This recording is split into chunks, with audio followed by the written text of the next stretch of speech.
Good evening, and welcome back to our virtual Dominion Energy Jazz Café. We've missed our cameras for the past couple of weeks, but we had a little holiday special time for you. I'm delighted to be welcoming to our program Dexter Moses and the Dexter Moses Quartet for an evening of straight-ahead jazz. Fellas, it's up to you.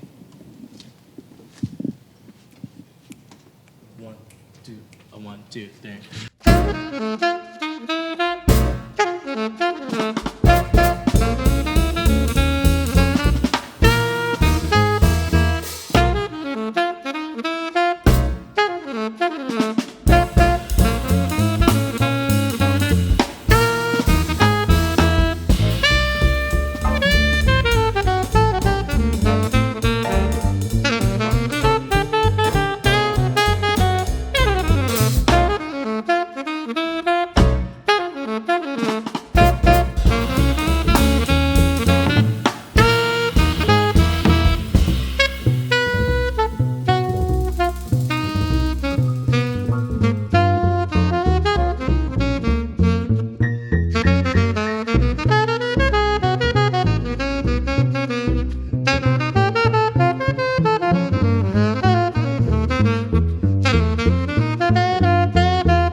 So hello everyone. Hope you're having a good night. This Thursday night Jazz Cafe.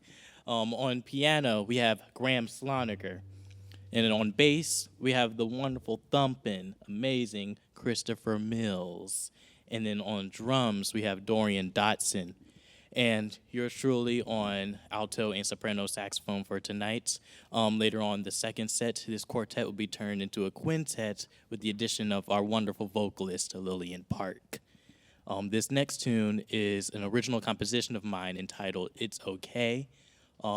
It was written during the pandemic. We were still going through it, but definitely a time where anxiety was pretty much really high at the time for me. So I decided to write this tune, simple tune called It's Okay. Hope you enjoy it.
That was entitled It's Okay. And from here on out, it's going to be original compositions of mine that I've written. This next tune is entitled Freedom. Pretty appropriate for the times that we're living in now, so hope you enjoy.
freedom.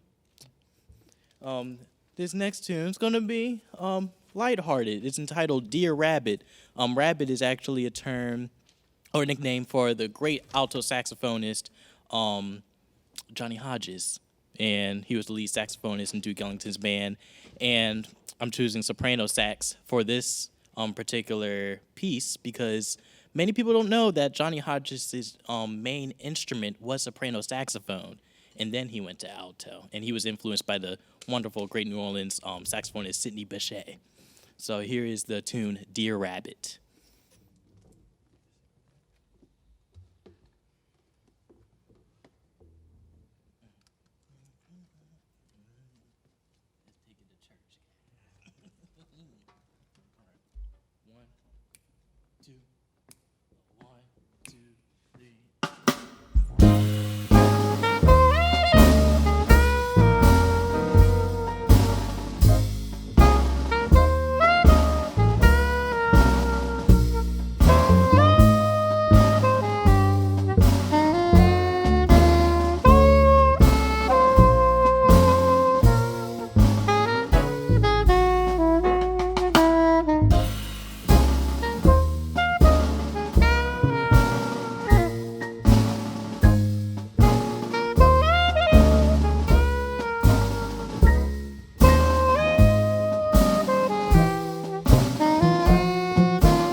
And there's Dear Rabbit. Took it to church. And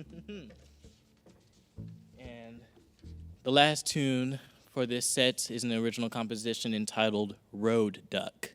People ask me, why did I name it Road Duck? It's about a duck crossing the road. We don't know if he got there or not, but if you listen to the tune, you'll see what I'm talking about. Road Duck.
Dexter Moses Quartet. This has been a fun first half. This man over here is going to fall off this piano bed. Tipping and hopping around. You're having a good time. I want to have as much fun as you want to have, Greg. Dexter, now's the time in the program where you get to rest your hands for a moment. You can join me for a conversation. Oh, right over here. Dexter Moses, thank you so much for that first set of music. It's exciting. I know the second is going to be just as exciting, if not more. And welcome to the program. Yes, sir. Before we get into our conversation, would you please tell my audience a little bit about yourself in your own words? Oh, great. Well, my name is Dexter Moses. I am from Richmond, Virginia, and actually, my birthday was this past Sunday. I just turned 22 years old. Oh my God, happy birthday. So I'm excited. And I've always performed here on my birthday week. Last year I performed when, before COVID, I performed in the Jazz Caf the day before my birthday, because my day moved, birthday moves. But so I study at North Carolina Central University and under jazz studies, and I study with Dr. Ira Wiggins. He's the director of the jazz program. Fantastic. He's been the director for over 30 years. Wow. Amazing teacher and educator. And right now, I'm just finishing up my last semester as an undergrad senior. Fantastic. That's incredible. I also understand you have a strong connection to one of our favorites around here. Oh, yes. James Saxmo Gates. Yes, sir. Man, I started studying with him formally in 9th grade. Before then, I actually was studying jazz under Ashby Anderson at the Richmond Youth Jazz Guild back through middle school, from 6th to 8th grade. And that was a great experience to just expose me to the music and the culture. So you've been learning since very young. You're still quite young. But if you could go back, however long it takes you to go back, and tell me about what sparked your interest in music. So I remember my first memory was daycare, and I was listening to this classical CD. They always played this classical CD, and during nap time, and it was I don't know how to say his name, Pachelbel. Pachelbel, yes, Canon in D. They kept playing it. They kept playing. I was like, that's a beautiful melody. I was like, what is that song? What is that song? And I just didn't know what it was, but it just something about it just sparked that, like just the sound and beauty of music I was just attracted to. And before then, I actually saw a home video my mom took when I was like 1 or 2 years old. And she said that for an hour, I would actually pace in a circle and go that, like a metronome. Oh. And literally would just walk around my room. She'd be like, go to bed, Dexter. And I'm just like walking around, scatting to myself, keeping the rhythm, And I have a video, and I watched it. I was like, whoa, that's pretty cool. So that sounds like this music was already in you. Does it come from Mom? Is she also a musician? No, but my grandfather, he played trombone and guitar. This is on my mother's side. My grandmother, my great-grandmother, she played organ in church. Okay. And one of our distant cousins, what's his name? He is a founder of the Dells, Charles Barksdale. Oh, wow. Yeah. So he's the founder of the vocal group The Dells back in the day, from Louisiana, Chicago. And yeah, he's one of our distant cousins. So it's always been a mixing. I have another cousin who also plays in church, keyboards and drums. So it's spread throughout. Church is the foundation for so much music. Oh, yeah. On this program, I think we've talked about many people, like including myself, getting our start singing in church or playing in church. Right. I mean, where else would you? You wouldn't. I mean, unless, especially at a young age. Yes. Because it's not like, unless your parents. I was fortunate enough to have my mom take me to Plunky concerts every summer. We would go to Dogwood Dell, and I would sit in the hot weather with mosquitoes with my sister, and then my mom would be like, all right, Dexter, or Sade, that's my sister's name. She'd be like, watch Dexter, I'm going to go down and dance. And then we always lose her because she never had her phone on her. And so every night we would have to try and find her throughout the crowd dancing. But I mean, I wish I was older to understand the importance. Besides, I don't like sitting on these stone steps. I want to go home. But she always exposed us to all kinds of concerts and things like that. Dogwood Dell. I haven't been to that place in a long time. My mom, too, took me and my sisters there when we were kids, usually to hear the Cannons on the 4th of Oh, July. oh my gosh, I was scared of those. Those things were Loud. so loud, but what an experience that was.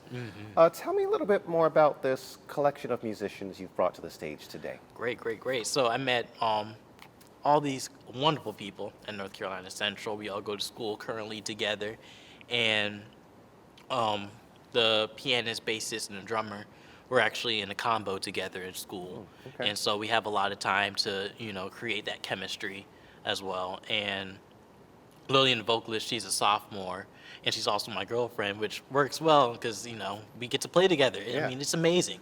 And so I just figured, we're learning all this stuff in school. And also, we study under Branford Marsalis. He's the artist in residence at North Carolina Central. So Stop. he always, yeah, he's the man. So we would always have conversations about music. He doesn't play. He makes sure that he wants us to think differently about music. It's all about the thought process, and how you're able to process sound and think about sound to convey an emotion, right? So I just take those concepts and that philosophy of just sound to create an emotion, and pretty much try to find the group of musicians that can communicate that the best of their abilities, rather than just playing what's on the sheet. I want them to be creative, and put in their own touch, their own, ideas, and their own personality into it. But as a whole, we understand each other. That's evident. It seemed to me before asking that you must play together regularly. It's as if you can read the minds of the people around you as you play. The meter changes, the tempo changes, and it happened so seamlessly. Do you rehearse often together, and have you toured with this group? We haven't, besides just for this event, we don't really rehearse that often. Besides playing together in, let's say, big band ensemble or jazz combo, in class. We do perform around Durham, specifically at the Sharp 9 Jazz Gallery. We do perform there. But yeah, for the most part, we just hang out a lot, And the name of the group tonight bears your name. Right. Are you the leader of the group? Yes, sir. Yeah, it comes through. That leads me to these compositions of yours. Tell me about your process of composition, your study of composition, and what interests you in it. I'm really enjoying hearing what's in your mind. Right. Well, with composing, it always comes to me in there's either I see an image or I feel an emotion. For example, with the tune Dear Rabbit about Johnny Hodges, I was in the practice room on North Carolina Central's campus, and for some reason I was just like, I need to write a song. I don't know what I need to write, and usually it comes to me like out of nowhere, but I was trying to force it at the time. And I was like, you know what, I'm gonna take a break, and I took a little nap, and then I saw in a dream that first part of the melody, do do do da da do da da. I saw an image of Johnny Hodges playing that line with the Duke Ellington Orchestra because it's something that he would play, And after that, the song just wrote itself. It's incredible. I was very moved listening to "It's Okay." Oh wow, thank you. Tell me a little bit more about that story. I mean, recently written song. Oh yeah. We certainly understand the need to write it. Tell me a little bit more about that process. Yeah, so I wrote that song. It was during the semester. It was during the school semester, the winter semester. And at the time, I was just feeling down on myself. I was putting a lot of pressure on myself about practicing, about making sure that I'm at a certain level of wondering if I'm progressing or not. Also, just that was this year was last year now was my official move to Durham. I've stayed on campus pretty much my 3 years, but this 4th year is the first time I stayed in my own apartment. And so just dealing with, all that change, it was just like overwhelming, and I was just really getting down on myself at that time. And then I just heard this melody and just how simple it was. It's just a triad. 5, 3, 1, and I was like, well, I always try to worry about writing music that's more complicated, but I mean, it's okay. I mean, literally, like that it's okay is so simple. That phrase is just a simple phrase, but it holds so much weight. Yeah, I love that thought. As a composer myself, I often find that I'm bogging myself down in too much complication. Right. Famous part of the Bernstein Mass is sing God a simple song. And I think about that when I realize I'm too complicated myself. This could just be simple. Right. And I think that's what I really appreciated about It's Okay. It certainly was moving in many different ways. Moving. It's solemn, but also hopeful. Right. And so I thank you for that tonight. What are your plans as a musician going forward? I mean, you're ending the first bit of your education, and what do you plan to do with it? So right now I plan to pursue my master's degree, again, North Carolina Central, and pretty much pursue teaching education. With COVID and everything that's been happening, it's another reminder about how not lucrative, being a musician during this time, especially a jazz musician, where the music is like in the bottom 1% in popularity, And I figured, well, do I want to, travel for the rest of my life? I mean, I want to see the world, I want to see everything, but, I think about, well, if I want to start a family, or like I find that, taking care of the relationships that I have with others is a bit more important to me than to fulfilling my own desires, because they'll come on the way. I don't have to, chase after them all the time. It's like, just live and it'll come to you, That's how I, that's my philosophy on life.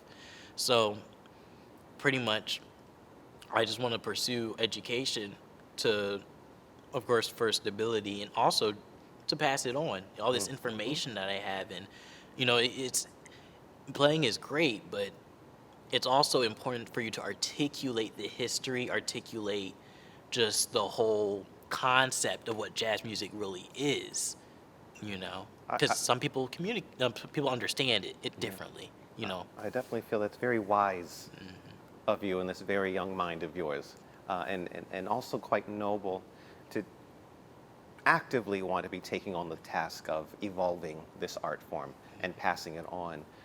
I've had the opportunity to speak to many talented, older, storied musicians, and they too talked about the people that they came up under and the people that they've mentored. Yeah. And I myself am still learning. And it's people like that, I think, and people like Branford. That's incredible that you're getting to work with him, or Saxmo Gates, or Plunky right down the street from me.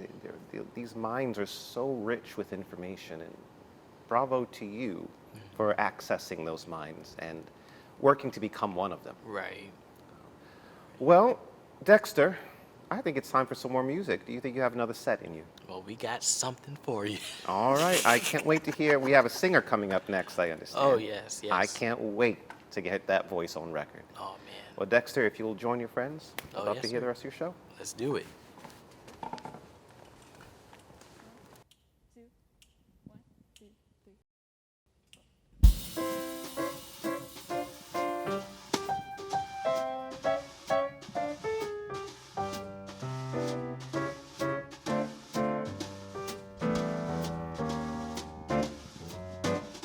Mean to me, why must you be mean to me?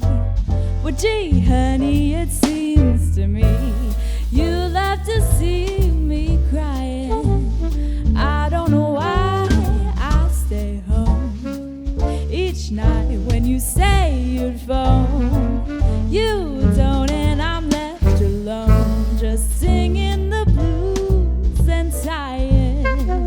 You treat me coldly each day in the year. You always scold me whenever somebody is near. to be mean to me. Well, you shouldn't forget, you see what you mean to me.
Gee, honey, it seems to me you love to see me crying. I don't know why I stay home each night when you say you phone. You don't, and I'm left alone, just singing the blues inside. You treat me coldly each day in the year.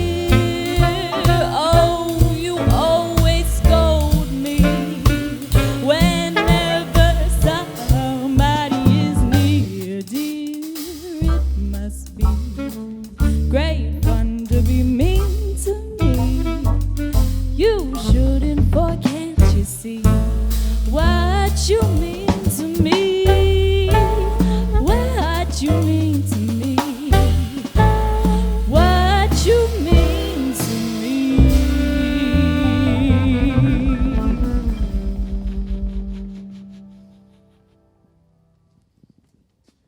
And that was Mean to Me. That's a wonderful jazz standard, and we're welcoming the wonderful vocalist Lillian Park to the stage for the second set.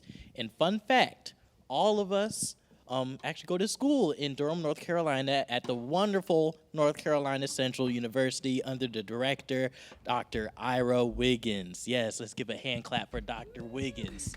Yes. Amazing director. This next piece we're going to perform is entitled Watch What Happens, another jazz standard by the great pianist Michael Legrand.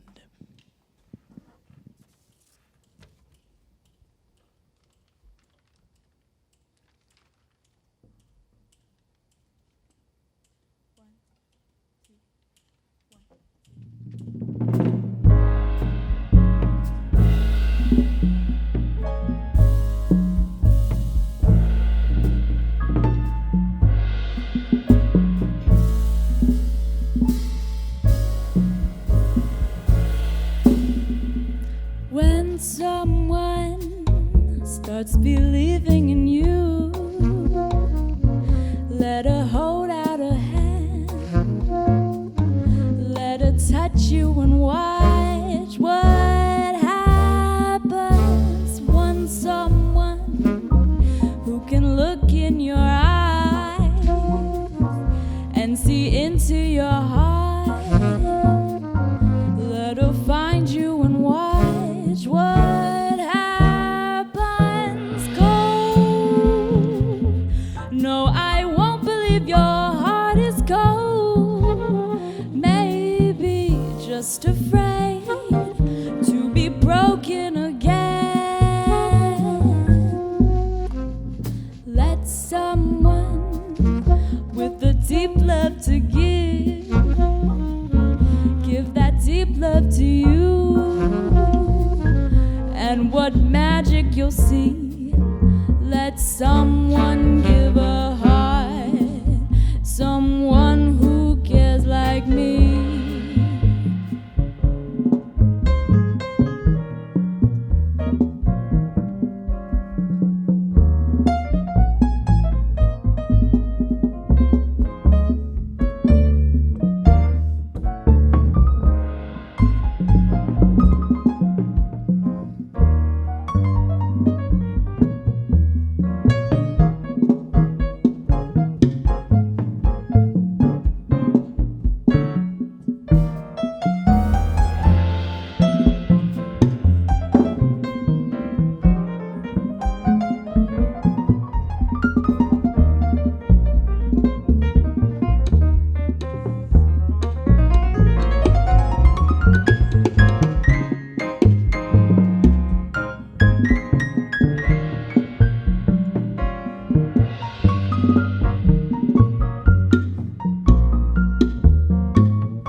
Just afraid to be broken again.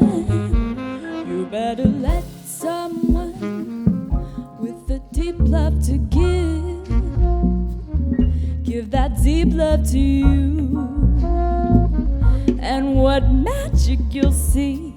Let someone give a heart, someone who cares like me, someone who cares like me.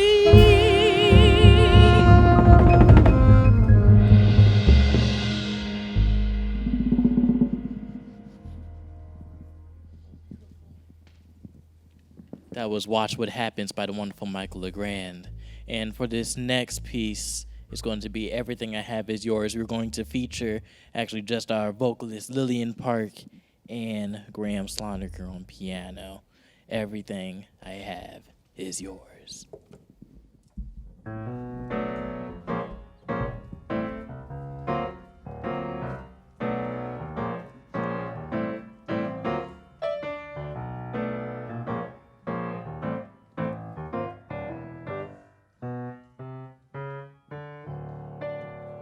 Everything I have is yours. You're part of me. Everything I have is yours. My destiny. I would gladly give the sun to you if the sun were only mine.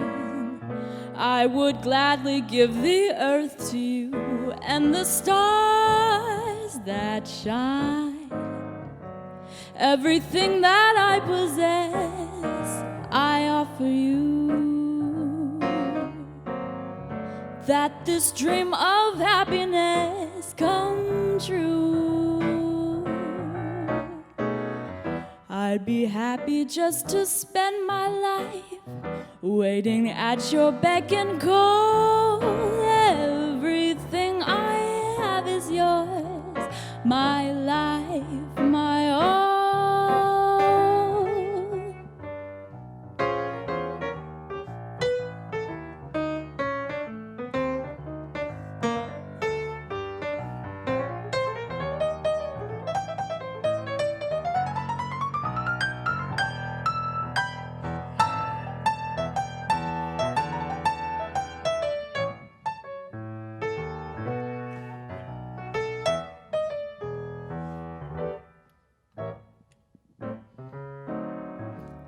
Everything that I possess, I offer you. That this dream of happiness come true.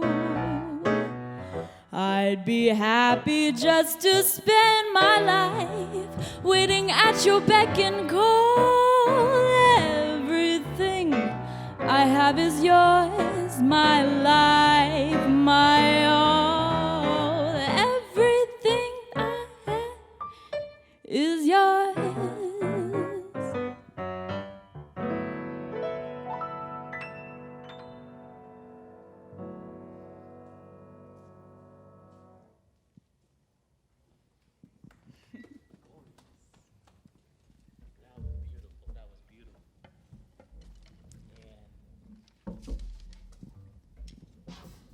That was Lillian Park and Graeme Slonaker on piano. Now, for this last tune of this set, we're going to perform one of the greatest standards of all time. It's Cherokee by Ray Noble. So, strap in your seatbelts. We're going on a ride.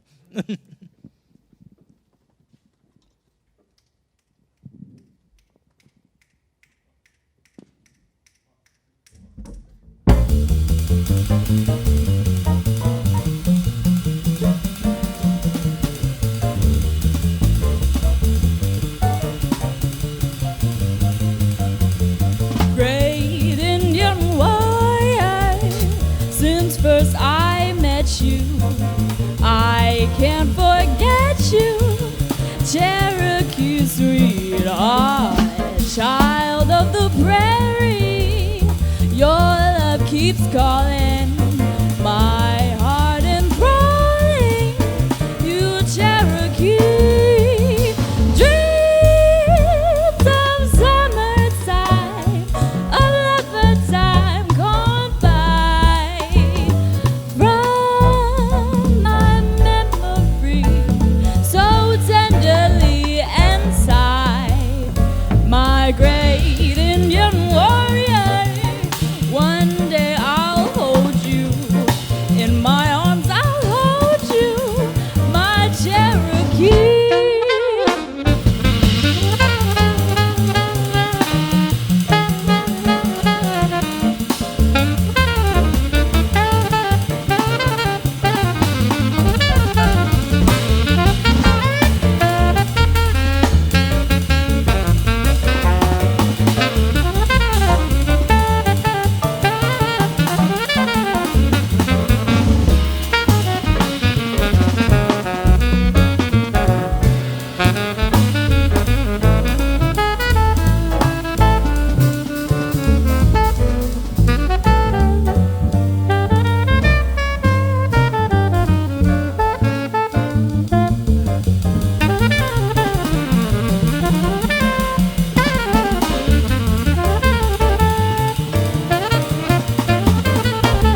Well, that was fun. I wish we had more time to talk. I want to know more about your singing. Next time you're in town. Of course, Next time. yeah. And next time you're in town, I'm going to have a microphone in my hand too, I think. Okay. Dexter Moses, Quintet is it now. Thank you so much for tonight's show. Thank you for bringing some joy into an evening after madness. Mm-hmm. I appreciate you for that. No problem. Thank you. And of course, we thank the Richmond Jazz Society for helping us put this together, and we thank Dominion Energy for sponsoring programs like these, and we thank Remember Tommy Productions for being in the room to help us capture love and joy for all of you at home. And to you at home, thank you for loving with us. Thank you for listening to us, and thank you for learning from us. From the Leslie Cheek Theater at the Virginia Museum of Fine Arts, I'm Robert Fennard. Good night.